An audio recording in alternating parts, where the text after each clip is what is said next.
just another day. All we do is scream into the night. Nothing ever tries to change, even if I want to realize. 'Cause I've been sitting here, same old ways, taking off without the same mistake. Darling, when you go away, it won't be as simple for you.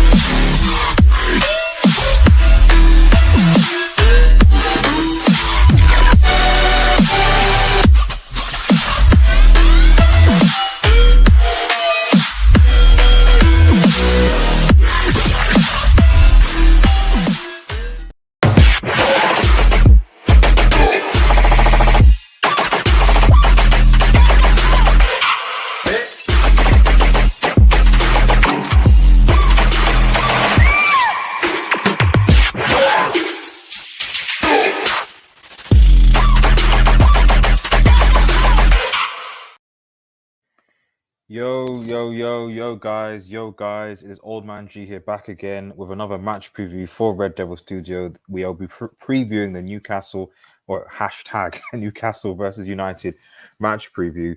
But remember, if you're new to the channel, to like, share and subscribe to Red Devil Studio. I hope everyone had an amazing Christmas, enjoying the holidays, and obviously a happy new year as we start to approach 2022 and with the last few days of 2021. And there are a few things coming up for the channel, a community channel update, obviously the Burnley preview as well. It's going to be coming up as well, and a few other things. I have a few announcements for the channel going forward, so stay tuned for that. That will be there's a few big things coming, hopefully, that will spearhead the channel in a positive direction. But like I said, if you're new to the channel, remember to like, share and subscribe to Red Devil Studio, follow us on Twitter and say what's up. Shout out to Big Luca, who's and head over to his channel to subscribe to him. Uchiro Kira says Merry Christmas, everyone. Thank you very much, Chief. SSB2B, who's been a long-term support, and I appreciate it. Yo, what's up? I'm doing well. Happy holidays to you, bro. Hope you have a good holiday season. Yeah, guys. Like I said, I hope literally let me know in the comments, guys, what you guys ate, what have you guys been doing over the holidays. It'd be really good to get that banter sort of going. So, but yeah. Let me get straight into this preview, guys. Manchester United haven't obviously played for 2 weeks due to the COVID outbreak. The bug outbreak. They've just demonetized my video. They haven't played due to the bug outbreak for quite some time, and it's been 2 weeks out. And we're now back into the game. United are now back, you know, it's going to be interesting. It really is going to be interesting. Shout out to Rasmus in the chat, man. Long-time subscriber. Really appreciate it. Stay tuned, Rasmus. We're doing a community channel update towards the end of the year. A lot of stuff in store for the channel, and I'll let you guys know about that. So stay tuned. Yeah. So going into this game, man, I'm saying I'm a bit worried. I'm a bit worried because we've not played for 2 weeks. That you see the likes of Arsenal and Spurs and Chelsea on really good form. So there's a lot of pressure for Manchester United going into this game. You know, yes, we have games in hand, but you know, the likes of Arsenal and Chelsea have their points on the board and their form is looking really good. If we win on our games in hand, we'll be above Arsenal, sure, but we have to win those games. And with us not playing for 2 weeks, there is pressure on this team. And I know how players can feel after having a 2-week break. You're seeing Brentford right now getting battered by Brighton because, you know, you've got the fat belly, you've been eating, you've not been disciplined enough. And before you know it, all it takes is an organized, sharp Eddie Howe, who, frankly, is a better manager than Steve Bruce, to cause us problems. You know, so I do think we need to take this game. We should still beat Newcastle. I predict us 2-win, and we'll talk about that later. But man, I'm worried. I won't lie if I'm worried. Ilias says, "Hey man, I hope you're doing well, buddy. I haven't seen you in the live in a while, Ilias. So thank you for joining in, buddy. Appreciate it. Merry Christmas to all. Thank you so much. Thank you so much, and Merry Christmas and Happy Holidays to everyone in the community. And even if you don't celebrate, I hope you're enjoying the time off with your family. Arsenal game versus Wolves game is cancelled. That's very interesting. Very interesting. Because don't we play I think we play Wolves after Burnley, if I'm correct. So that might, I don't know whether that might impact us. It's getting to the point where there's too many games in hand that I don't even know where we're going to fit these games, because thankfully we're not on the EFL Cup, but FA Cup is starting from Jen, and we're playing. I think it's Villa, isn't it? I think we're drawn against Villa. Yeah, we're drawn against Villa. I think Steven Gerrard's Villa, and then Champions League comes back. I don't know where we're going to be playing all these games. I really don't know. Wed Wevel, Wed Wevel, thank you EFC for joining in chat, man. Appreciate it. Hope you had a good holiday. Rasmus says an abysmal performance by Leicester for the most part. Yeah, I mean Leicester were just. I mean, it just goes to show you just how bad Manchester United were under Ollie this season. That you see some teams that we lost against: Watford, Leicester, Everton. Okay, maybe not Everton because they did destroy Arsenal, but that might be a bad sort. But still, you're like, there's no reason why we shouldn't have beaten Everton, beaten Watford, and beaten Leicester and got 9 points. We should not have held L's to those teams with the quality squad that we have. You know, we are what we are, and the fact that Rodgers still at the club is interesting. So going into this game, you know, I expect Rangnick obviously will stick with his 4-2-2 formation. I think actually this will actually be beneficial for Manchester United with the high press.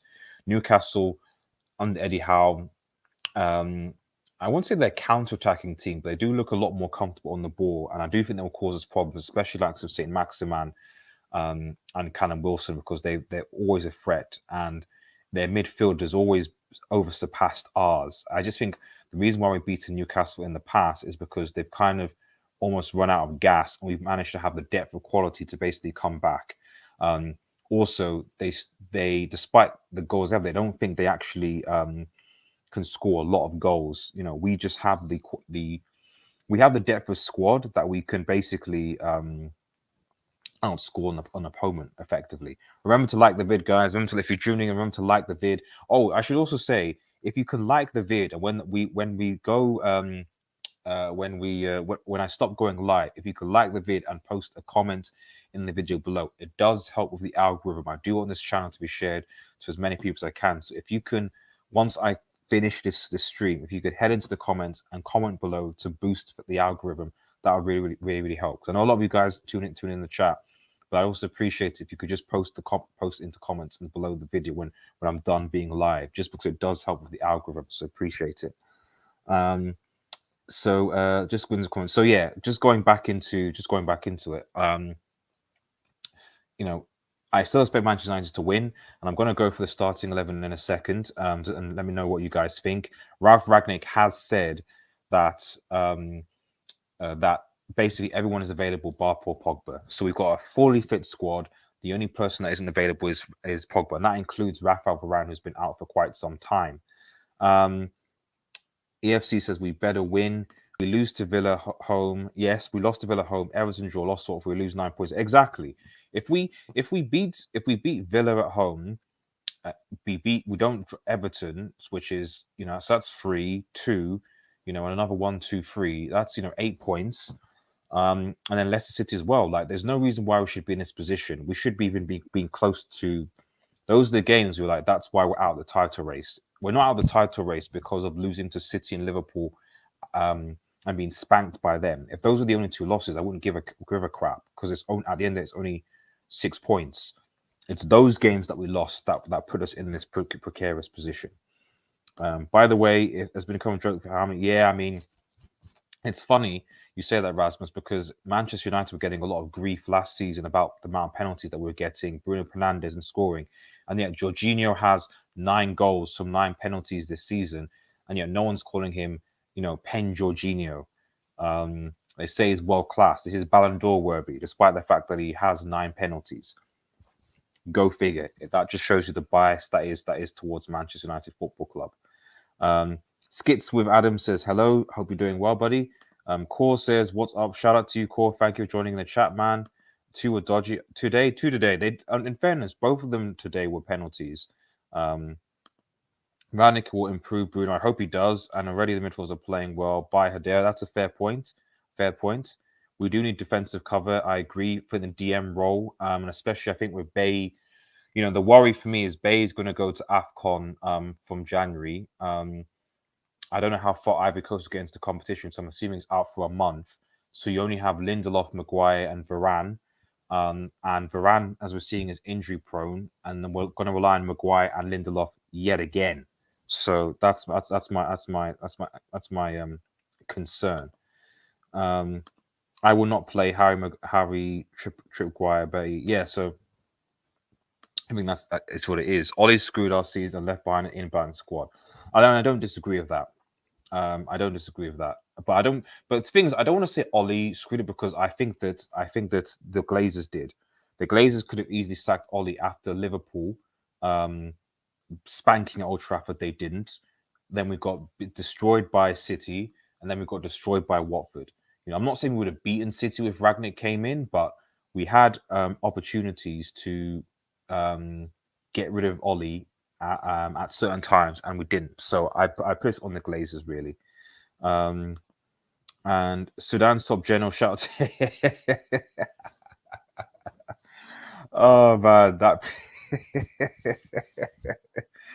Oh, HH, bro. That's a HH without shades.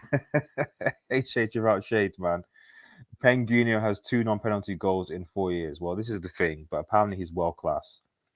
Apparently he's world class. Apparently he is world class. Remember, smash that like video, guys. Smash the like, man. I want to see those likes go up. Appreciate it. And comment below when the stream is over. I always keep on reminding, because I need to boost the algorithm. Going hard next year with this channel. We're going to push on because we're so close to 3K subscribers and beyond. I need your support, guys. Now, let's look at the starting 11 here. David De Gea is probably going to be in goal. I think it looks like Henderson's probably going to leave, man. He's going to leave. Potentially in January or in the summer, but you know, David De Gea is first choice, and then we've got Tom. How do we go from having like, you know, Henderson, Romero, who is solid, and David De Gea, to now we're gonna be like relying on Henderson, on Tom Heaton. He's okay, David De Gea. I just think that's not ideal. But he's gonna start in goal at the end of the day. I do think that he's gonna stick with Telles and Dalot, which I think is interesting. I think just purely because he inherited that, and this is the funny thing, is that had Bailly been playing alongside Maguire when Rangnick came to the club, I don't think he drops Bailly. But I think that Rangnick, because he hasn't had a full preseason with this squad, this team, he's going with the team that he's inherited and just trying to make alterations as he sees fit. And it was when he got the team when Telles and Dalot were in the squad and Shaw and Ramsdale were injured. I don't think they come straight back into this team. I think Dalot, especially with the way that Rangnick wants to play, that Dalot and Telles will stay in this team, which will help with the fullbacks. And then he's going to obviously put Freddie McTominay ahead of them. Will Luke Shaw fit in Rangnick's system? I mean, he can. We'll see. I personally prefer Luke Shaw as a bet as part of a free, but I mean, just the thing with just Luke Shaw is that it's getting to the point where like you just need him to. He was great last season and possibly even world class, Shawberto, and then this season just been garbage. Him, Maguire, the English contingent, him, Maguire, and Rashford have just been trash, absolute garbage. Aside from that assist that he gave to Ronaldo against, I think, Villarreal, was it Atalanta?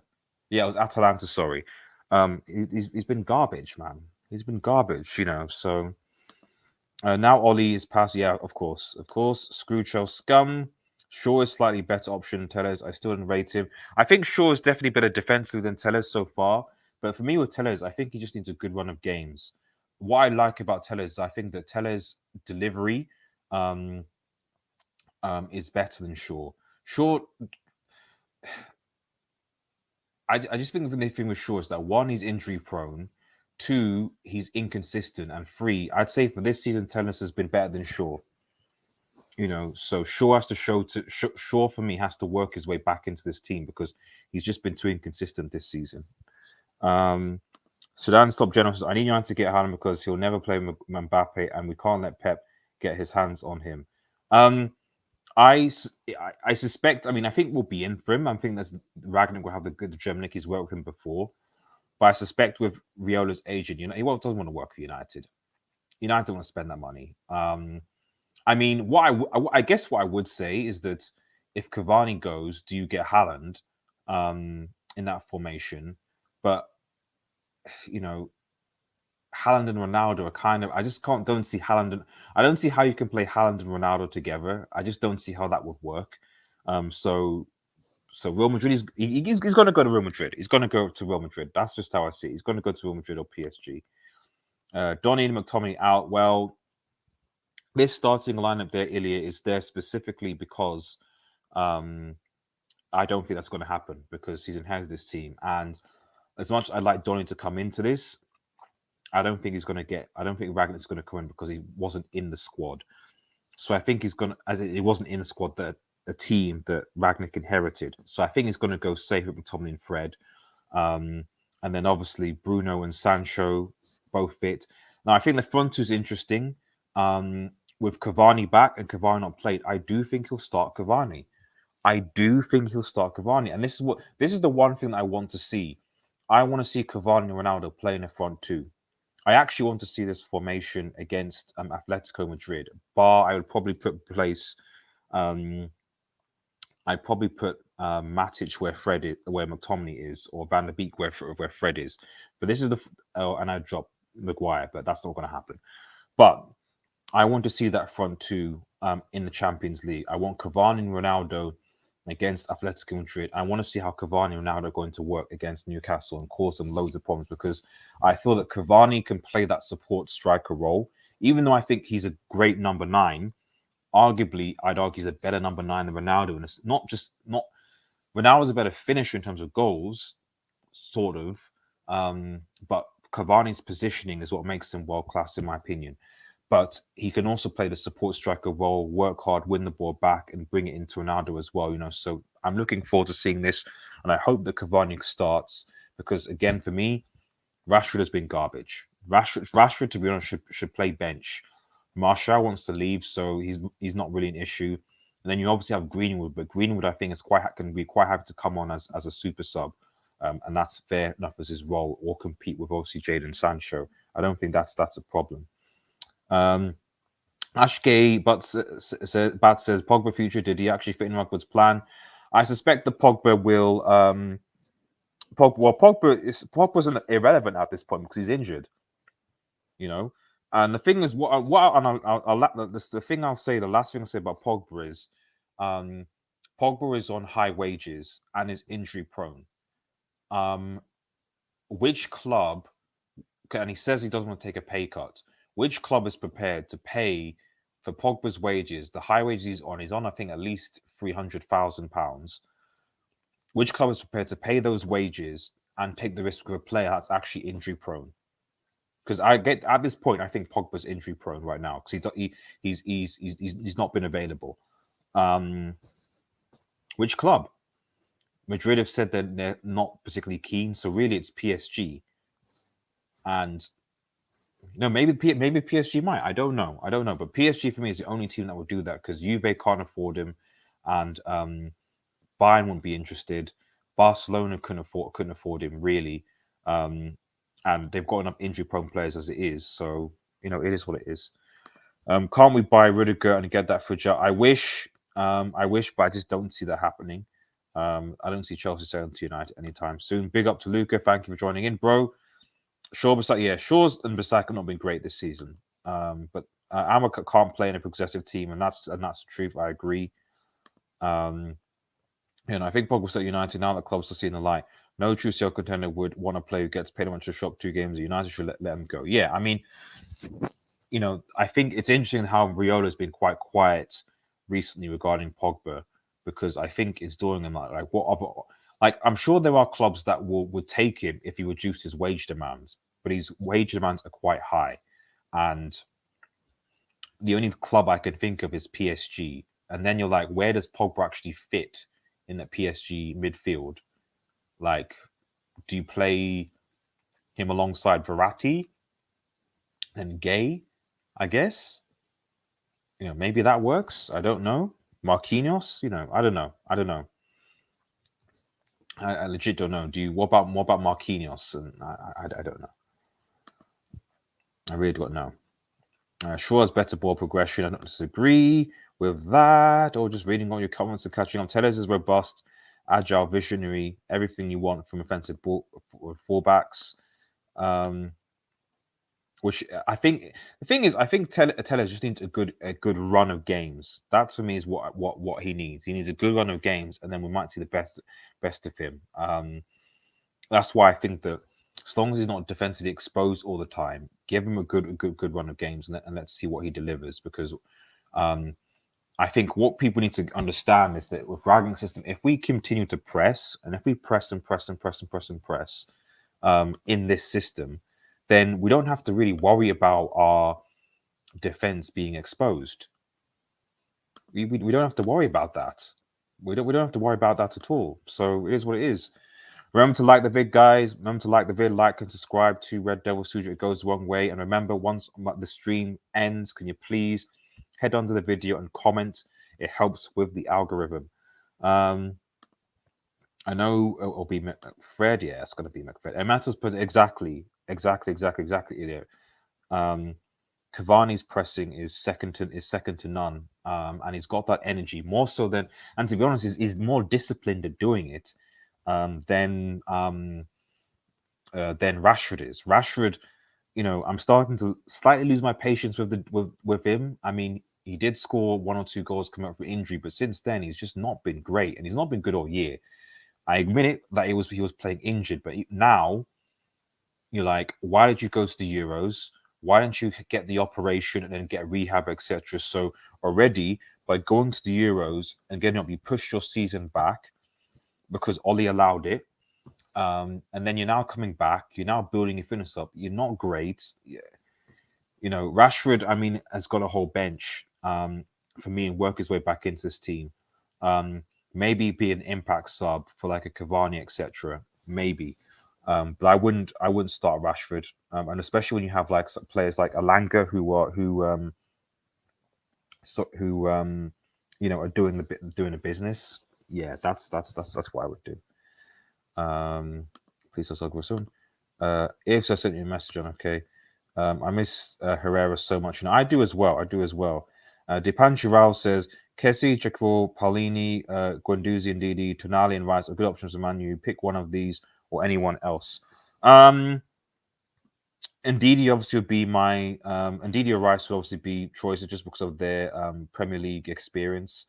But the key thing is just availability, because Leicester aren't going to let Ndidi go, and Rice is going to go for a size amount of money. Guendouzi, I think, is a bit hot-headed if we're talking about the Guendouzi that used to be for Arsenal. Kessie, yeah. Again, not a problem, but again, I think he can be exposed sometimes. Mania, I have not really seen much of him, but he could definitely be an option. I think really the issue is just price and availability, and certainly for my first would be Ndidi or Rice. We're just Kessie is free. Oh, okay. Kessie's free. Okay. Yeah, okay. If he's free, then I'll take him. Even if he gets exposed sometimes or not, I'll take him if he's free. Absolutely. Sean Fridge fooled the world last season. They're back to reality. I mean, Maguire didn't fool anybody. It's just Maguire had a good Euros. But Maguire also was had 2 holding midfielders in Declan Rice and Phillips, I think, from Leeds in front of him. So that probably helped.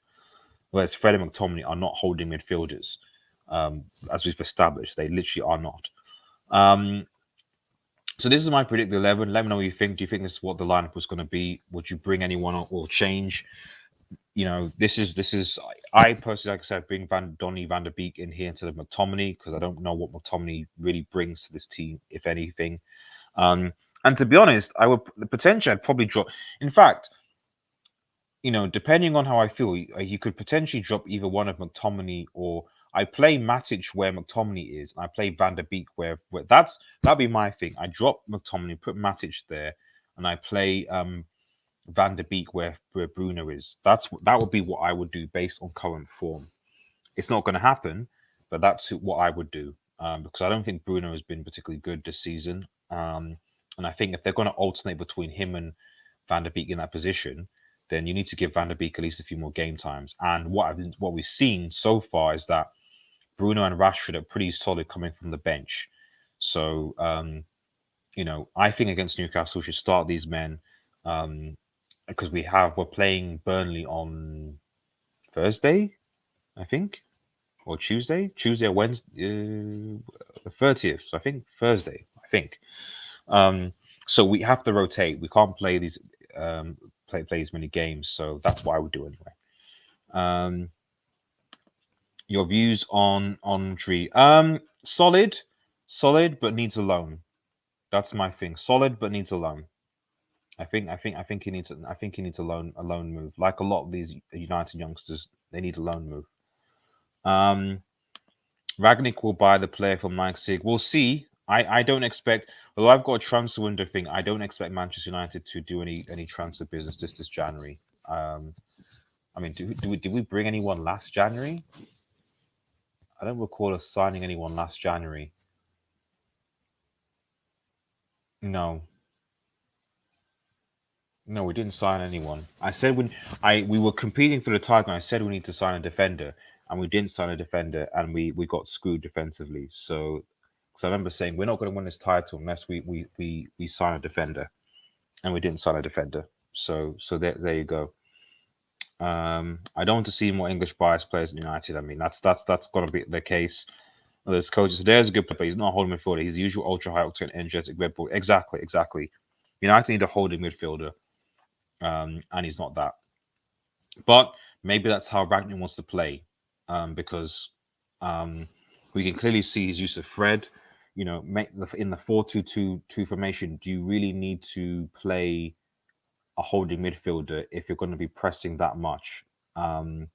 Maybe that's the thing.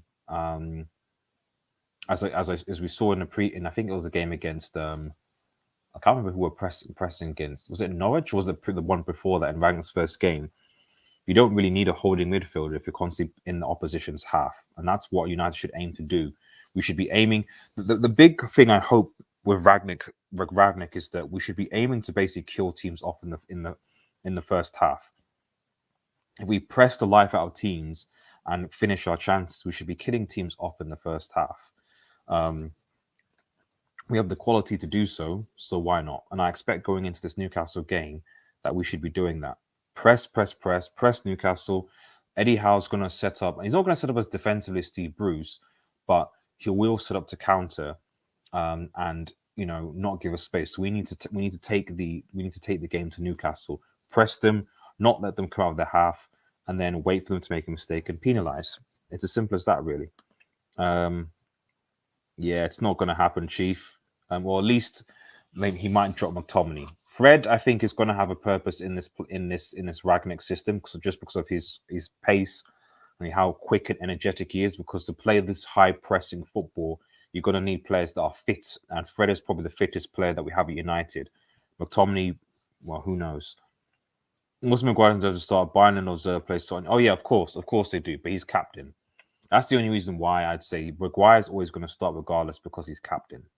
So, why United don't play in seconds his birthday? Because it's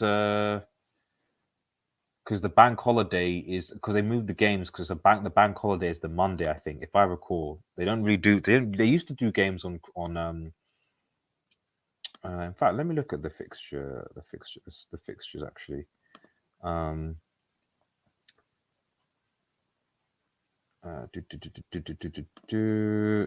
Think the first. Oh no, they do. They do have a few games on the 1st of January. Arsenal playing Manchester City. And then on the 3rd, we're playing Wolves on the 3rd of January.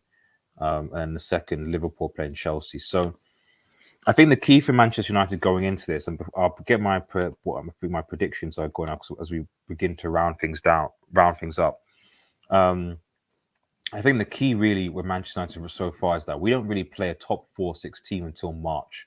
So these are the games that if we're going to be in the top 4, the title is done, but we do need to secure Champions League for next season. We really, really need to secure it. And Arsenal and Spurs are looking in good form, ridiculously good form. So we need to make sure that we win all of these games that we're expected to win up until, including our games in hand, up until March. Because going into January, I'm seeing a lot of teams like Chelsea and Arsenal playing a lot of the big teams each other, and that will be the opportunity for us to overtake and cement our position in the top four. Conte seems to be doing a business with Spurs, and I'm a bit worried. I'll be keeping a stat, guys. I'm worried about Spurs and Arsenal right now. I really am. And really, we'll just have to see what happens when they all kind of face each other in January and February. But bro, I'm worried. I'm worried about Spurs. I'm worried about Spurs. I'm noticing a lot of new people in the chat, man. That haven't been into previews before. So if you're new, remember to subscribe to the channel. Remember to like the channel as well and follow me on Twitter as well. It goes a long way. I personally can't see why Rangnick would need to keep him as a captain, and also not a good reason for someone to start. I think it's the club. It's the club decision. So, and usually it would be it's the club. It's basically the club decision, I would say. The club probably are like, no, we're not going to sort of, maybe at the end of the season he might have a different say, but I'd be very surprised if he changes it.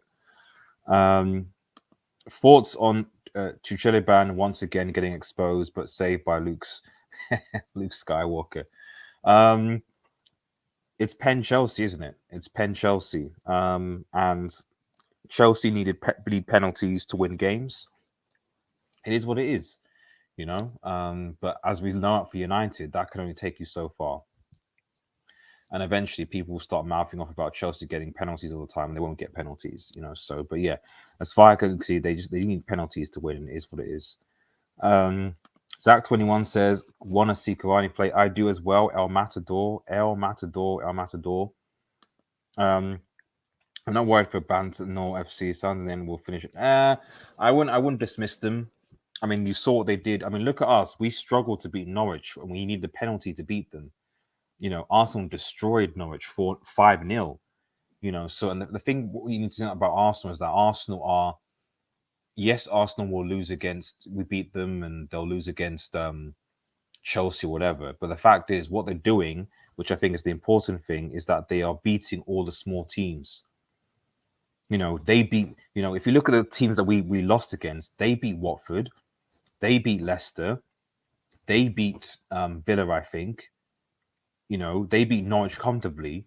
You know, so they beat. It's just because of their start of the season with Brentford and stuff, which is a bit shaky. And obviously they lost to Liverpool and City, and they lost to us. And they drew a few games to Brighton, a few that were decent. But generally speaking, they're beating the teams that they're supposed to beat. So they're going to be in and around there. United will never have not beaten the teams we're supposed to beat, and we're struggling against some of those teams. So you can't not sit on Arsenal because they're doing what they're supposed to, what they'll do. They're not going to beat City or Liverpool when they play them, sure, but they're going to beat Newcastle, Norwich when they do, and that's what secures you top four. If we lose against Newcastle tomorrow, you know, I think top four is a pipe dream, to be honest, because we need to win all these games before we meet a Chelsea or a City or Liverpool, whatever. Could Ronaldo play left striker? Possibly. Possibly he could play possibly left striker. Possibly. Not as good though, in my opinion. Peppo thinking of being a right back brought to share back a career. I don't disagree, but to be fair, against Spurs, Ronaldo played right striker, which is true, which he did. I'm worried about Spurs. Exactly, I'm worried about Spurs because of Conte. Because Conte looks like he's making serious business. He's just keeping quiet, and people are sleeping on Spurs. I can't remember the last time Spurs lost a game, and you know, I think that they got out. I don't think Conte is losing any sleep over Spurs getting knocked out of the UEFA Conference League, because that's less games, less travel. They can focus on domestic football like Arsenal, because this is what thing people forget. You know, when you're not in Europe, you can focus on domestic competition and then the cups. You know, so Arsenal and Spurs are both in the EFL semi-finals. London against I think it's Arsenal against Is it Arsenal? No, it's not Arsenal. It's Arsenal against Chelsea, is it? And then Spurs against I can't remember. But yeah, they're in the thing. Arsenal's always like this in the end. Nothing. Well, we'll see. All I'm saying is fundamentally that we need to be concerned as Manchester United fans. We need to make sure that we do win this game against Newcastle. It is a must-win game if we're going to have any sign of getting top four. And in fact, what I'll do is I'll bring the table up here. This will be the last thing I sign into. Stop sharing the screen. Hopefully everyone can see me. And here we go. So this is the table right here. And as you can see, City obviously are killing it. They're absolutely killing it right now. Although if Liverpool win the game in hand, they'll still only be 1, 2, 3. Yeah, they'll only be 3 points behind them. So there is a title race going on. Chelsea 6 points behind. Obviously, they need to get something from City. Arsenal in fourth position in top four, but they have played more games in hand. But they're on 35 points. So they're 6 points behind Chelsea.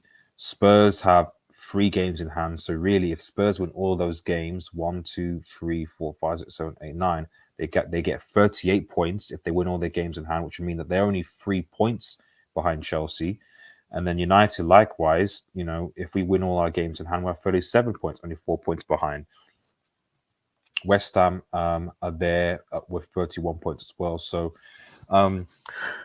United really, I don't think West Ham are going to be a problem. I generally think the top 4 battle is going to be between United, Spurs, Arsenal, and Chelsea, in my personal opinion.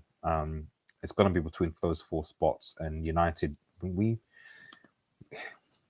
got to do the business. And lastly, Zach says last game Spurs lost in PL was us. Exactly. The last game that Spurs lost was against us, and since Conte's come in, no issues. Right, score predictions. Even though I'm slightly worried about this game because it is Manchester United, I do expect us to win this game. I can't remember the last time we lost to Newcastle, to be honest. Aside from, I think, the time when Ollie almost got sacked with what's his name, Matty Longstaff, that ginger person. So long as Matty Longstaff doesn't play against us, we'll be okay. I don't think he's going to play for Newcastle. So I suspect we'll concede because we always do.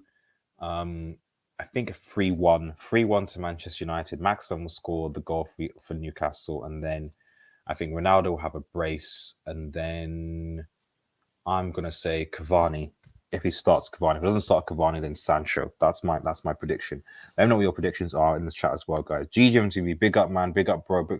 Head over to this man's channel, guys, and like and subscribe and support this man. Goes a long way. Really support. They do a lot of good stuff. 3-0 United, Newcastle is really bad. All those 3 games in relegation right now are historically bad. I mean, you say that, but we struggled to beat Norwich, and we needed a penalty to beat them because we couldn't really break them down. And Newcastle, I assume, are going to be the same. The only positive really is that we do have our full squad back, and the depth will be there. So, if that starting lineup is there, we've still got players on the bench like Greenwood, obviously defensive like Bailly and so on to come on and do the business, so that's, and Van der Beek and so on. So, we should hopefully do something. I'll go to Untitled Chapter, Zach 21, and I will never predict more United because I'm terrible. Hassan says, is Ramos' side chick back? Oh, Varane, he is, and Varane will hopefully bring some stability to that defense with Maguire not being around. Guys, thank you so much for joining in and tuning in for my match preview. Remember, if you're new to the channel, to like, share, and subscribe to Red Devil Studios. Stay tuned for us the week. A Burnley preview will be coming soon.